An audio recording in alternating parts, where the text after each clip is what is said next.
right, folks, we're going to try something unique here. We're in the, is it the dad van or the mom van? Vernon Mobile. It's the Vernon Mobile. I'm here with Cameron Vernon and the Vernon Mobile. That's right. And we are heading over to East Alamance High School. We'll talk about that later. But this is, since I've got a captive audience here, and actually we do have a crowd, so this is a live show. Our secretary, Ann. Well, I don't think of her just as a secretary. I think of her as an integral part of the Booster Club. She is. And her son was playing soccer, but will not be playing it this year. But his friends can change his mind. Yeah, his friends can work on changing his mind. Right. So if you're out there, change his mind. What's your son's name? Donato. Okay, Donato. Change his mind. All right, let's talk about the sports. I even listed 7 sports, and I wrote it down so I don't forget. Sport number 1, football. What can you tell me about football? Practice started yesterday. What do you see coming up? Well, we're starting with a new head coach, Mitch Johnson, come to us from South Iredell. And Coach Johnson's originally from the Pinecrest area, so he's fairly local. We have a lot of returning coaches who are Northwood grads, so it's good to see. And I think our numbers were around 55 yesterday, and I think they were hoping to add some more today. But I think there's a lot of excitement. I heard a lot of positive things after the first day from Miss Harpham and from some of the kids. So, these are the dog days of summer, though. Let's hope they can last through it. Right. Well, you mentioned Miss Harpham. Side note, she got engaged. Has she gotten married yet? No, she's engaged. She's engaged. All right. We'll leave it at that. We'll figure. We'll let her. I'm sure she's really happy that we're bringing this up. Yes. Well, she's part of the football family, so we're very happy for her. We are. And her fiance. I congratulated her on that yesterday, and they've already picked out a house. All right. Speaking of about family, there was big news today at noontime coming out of UNC. Mac Brown. What happened? Looks like Gus committed to the good guys. The Tar Heels. The good guy. The good guy. All right. He showed. Oh my gosh. He's show. I shoot a lot of stuff at NC State.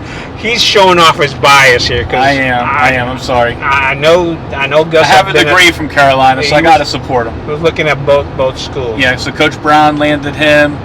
I know that Coach Cross, the defensive line coach, was doing a really good job recruiting Gus. Coach Dorn in NC State was very active as well. Coach Dorn made the visit to Northwood a couple times to see Gus and their new offensive coordinator, and his last name is, I cannot remember this time, but they worked really hard to get Gus, and I'm sure they're disappointed because Gus is a really good football player, but it's a tough decision for a 17-year-old kid to make, but Tar Heels is what he thinks is best right now. Yeah, I think the proximity, some of the stuff that's out there, and mentioned the proximity doesn't hurt, and when I talked to him, he mentioned the fact that Pittsburgh's just down the road from Chapel Hill, which is nice. Yeah. Anything else we need to know about football? Oh, what's it cost to get in a football game this year? So this year, if anyone followed last year, we did have increasing costs, especially with officials, and just security. Inflation's hit the schools, let's be honest, so even things from balls and equipment are costing more money. So for football and basketball games this year, it's an increase to $10 a game. All other events, JV and varsity, are $8.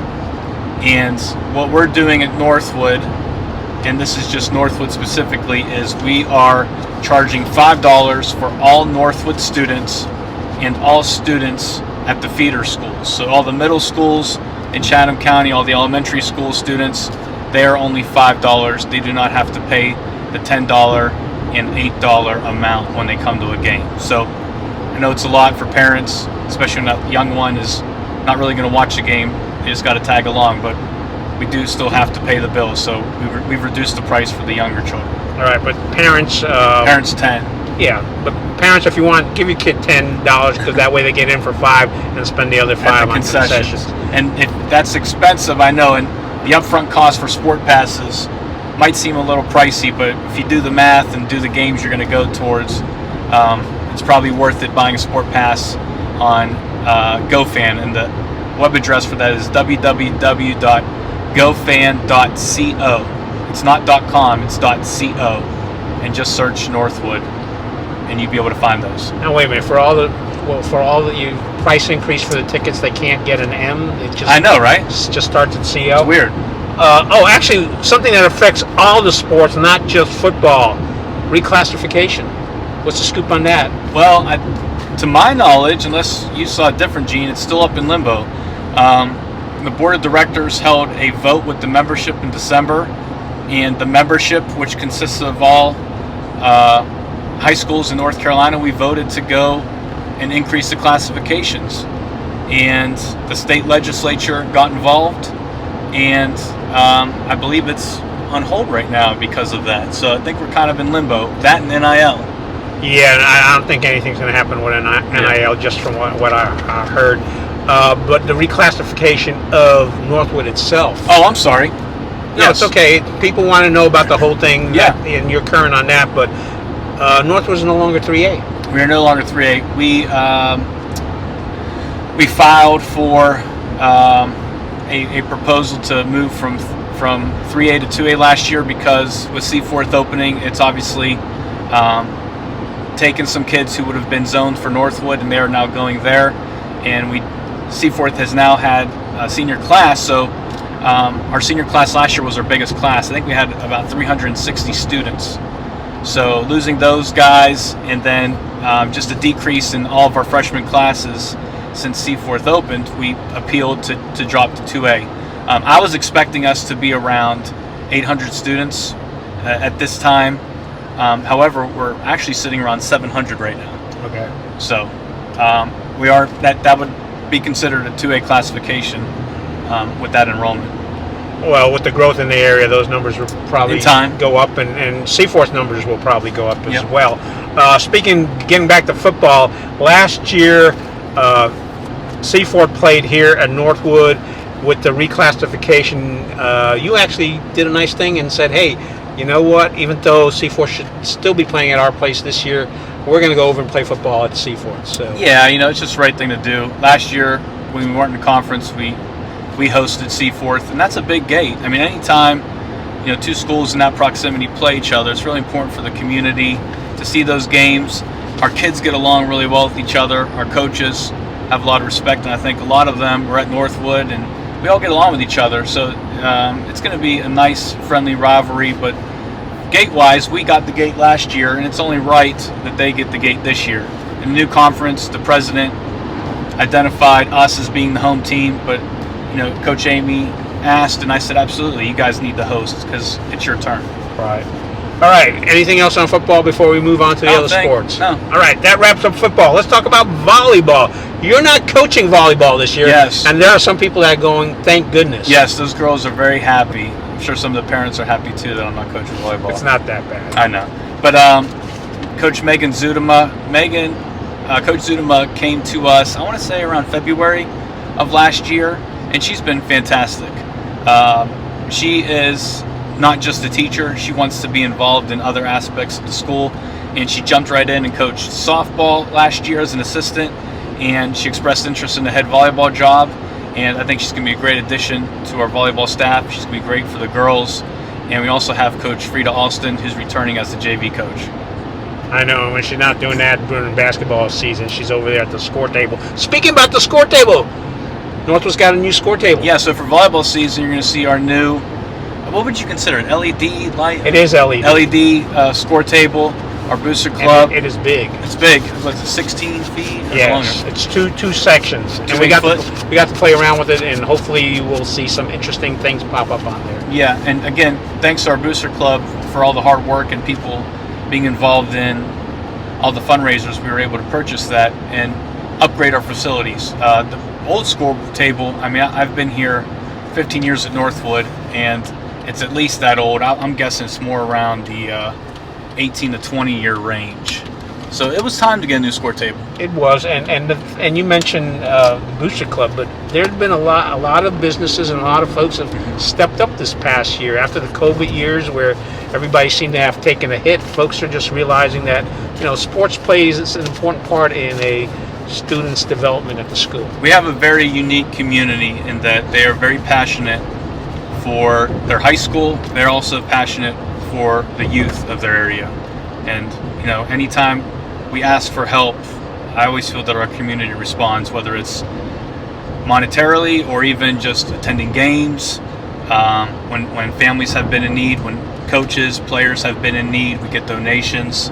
That's why it's a really good place to work in and raise a family. So, well, the one example is you got a new scoreboard on the field, and you had a former dad help out getting that up. Johnny there. Heath, yeah, Johnny Heath. Johnny did. Johnny put in the new speakers also. When talk about upgrades, put the new speakers up on our press box.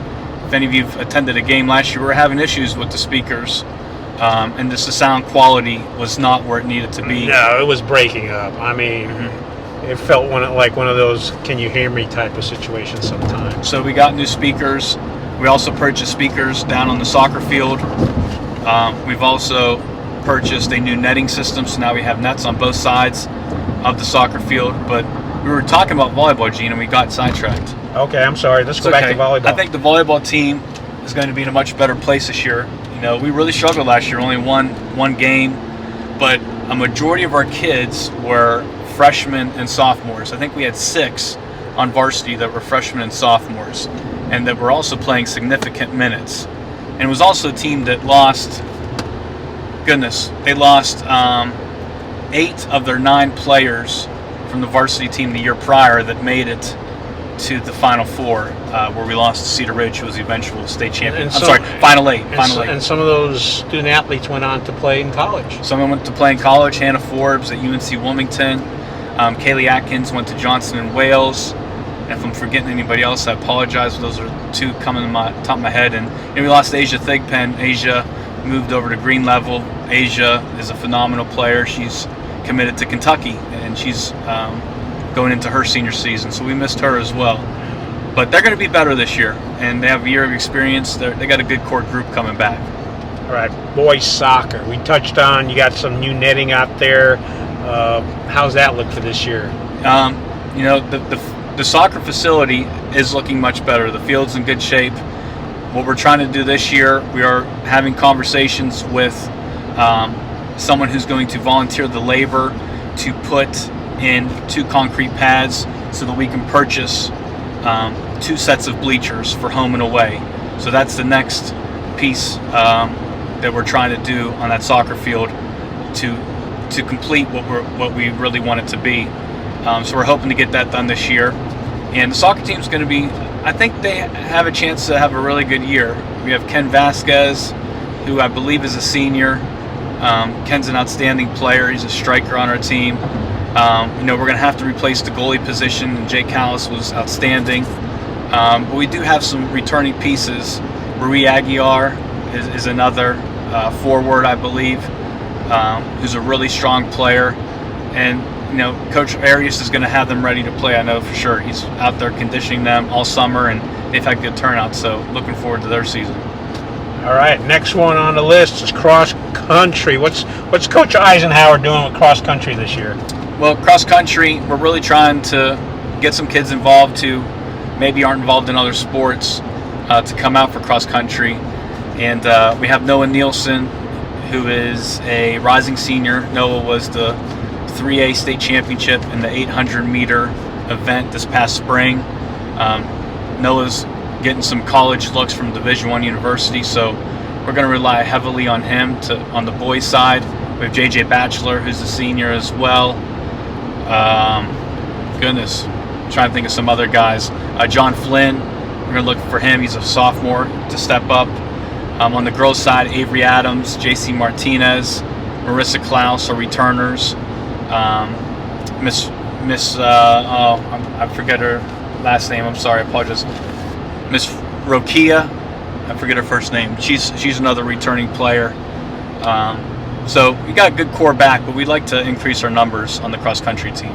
So if somebody wants to sign up for the cross country, just reach out to Coach Eisenhower? Yeah, reach out, and you can come out at any time. And cross country is great. You know, you can go at your own pace.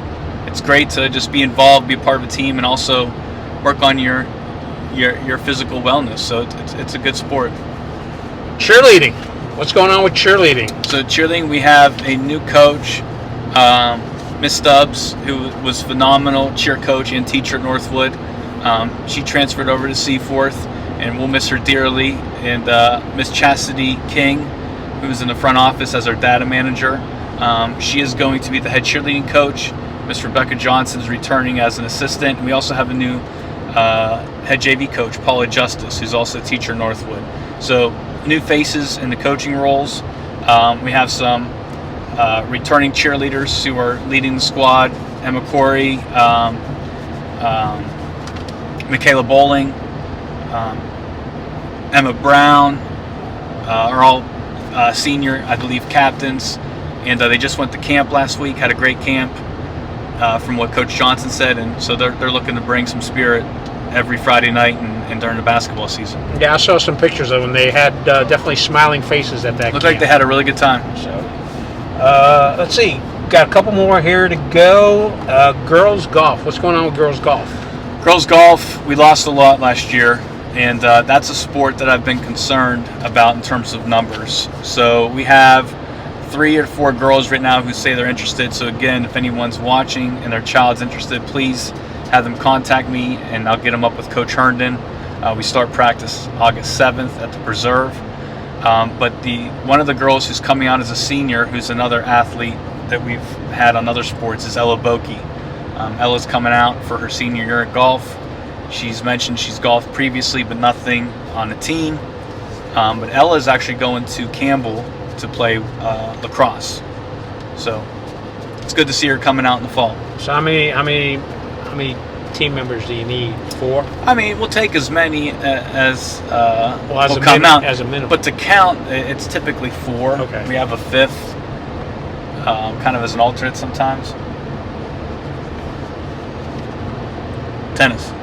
Tennis is the next one. Yeah, I was just watching. We got the sunset going down over there. Yeah. It's lightening up your face very well. Yes, good. All right. We're getting ready to wrap this up. Girls tennis. Girls tennis. Coach McGee's back with Coach Earnshaw. We have some seniors. Ryan Tenervin, Anna Gillum are all coming back. Again, tennis is another one. You know, there's some sports that we've really got hit hard in terms of participation. That's another one. We are down from last year. We're also obviously still going to have a team. But again, moving the conference, we were in a tough conference last year in the 3A. And I think we'll be able to compete at a higher level in this conference. I know the Seaforth girls have a really strong team. So they're obviously the team to beat. But our girls should give the conference some strong competition. I was going to say, the one thing about the conference this year is you not only in the same conference as Seaforth, but isn't Jordan Matthews, Champ Central. Yep. So it's pretty much there's going to be a lot of opportunities to watch intra-county sports competition going on, which I think is going to be good because, as you said, a lot of people know each other in the county, especially if your kids played sports. Right. Rec league sports, then middle school, and then high school sports. Gee, if you keep this going, just to throw in, we're going to be passing Southeast Alamance's new school. All right. They're going to be in our conference as well. They're a brand new school opening up here in Southeast, obviously Alamance County, just south of Mebane. It's a short drive. I think we've been on the road, 24 minutes, about 25-minute drive there. Yes, because this is going on for about 18 minutes. We're going to be wrapping this up shortly. Why don't we finish up with this? Where are we going right now? So we are going to Eastern Alamance. And why are we going to Eastern Alamance? We're going to Eastern Alamance because for the past couple of years it's been on my mind to try and get our booster club to help me come up with a plan to do something with our field house. Our field house, from what we've been able to gather, was built approximately in 1978. It was built by the masonry class, Northwood coaches, Northwood students, I think some Northwood parents. And it served its purpose for the past, can't do math, 45 years. 45 years. 45 years. And is that right, 45 years? Okay. So, no pressure. Yeah. So we're looking to begin a project with private donations to build a new field house. And we're going to Eastern Alamance because Eastern Alamance was successful at it. So we're gonna wrap this up because we're gonna do a quick separate shoot on Eastern Alamance. But that's the quick rundown of all the 7 sports. 1, 2, 3, 4, 5, 6, Yep. 7. Anything else? No, All right. meet the Chargers Saturday, 8 p.m. 8 p.m. And then Free admission. Free admission. Doesn't cost you anything. Come out and meet all the fall sport teams and the players. There you go.